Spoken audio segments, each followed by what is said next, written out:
ankafaliana indray no arabananao manaraka televiziona malagasy ato anatin'ny metotetry ny andro amin'izao takarivan'ny voalohan'ny volana oktobra 2024 izao kasikany mandrafitra ny metotetry ny andro dia ao anatin'ny tsiodrivotra malefaka mivahovatrany isika tsy maro toerana kosa izy amin'iny tapany atsemin'ny nosy iny hoan'ny tetry ny andro andrapisy maraina ary dia ahitana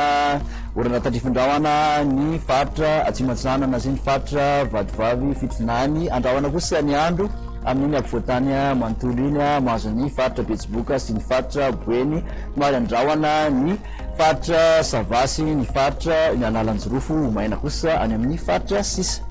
hoan'ny tolakandro kosa dia somary arahany orana malefaka ny faritra savasy ny faritra analanjirofo ahitana an'izay orana tandrifindrahoana izay ny faritra vadivavy fitofinany ny faritra tsimatsinanana ny olana tsinanany faritra vakinakaratra moromanio ato matsiatra ary ny faritra iorombe iny andrahoana trany amin'iny faritra ny bongolava sy melaky iny raha toka homaina any amin'ny faritra sisa mikasika ny maripana voavinavina dia mandidina ny 11 ka hatramin'ny 17 amin'iny faritra ampovoantany iny eo amin'ny 20 ka hatramin'ny 13 ny morotsiraka atsinanana raha toka 11 ka hatramin'ny 13 kosa ny morotsiraka andrefan'ny nosy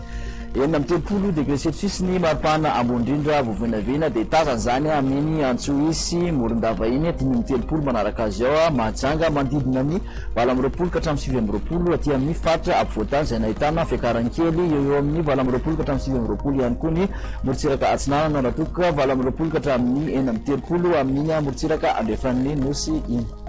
mikasika ny toetry ny andro ao an'ny tanàn-dehibe telo ivelan'ny Madagasikara ireto indray dia any Paris ihany no ahitana orana tandrifindrahoana fadimbindrahoana sy masoandro raha ho an'ny Nairobi sy Johannesburg hojerentsika ny toetry ny andro ho an'ny nosy manodidina ny Madagasikara i Maurice sy Seychelles no ahitana orana tandrifindrahoana fadimby kosa ny raha ho ana sy masoandro raha ho an'ny La Réunion, Comores ary Mayotte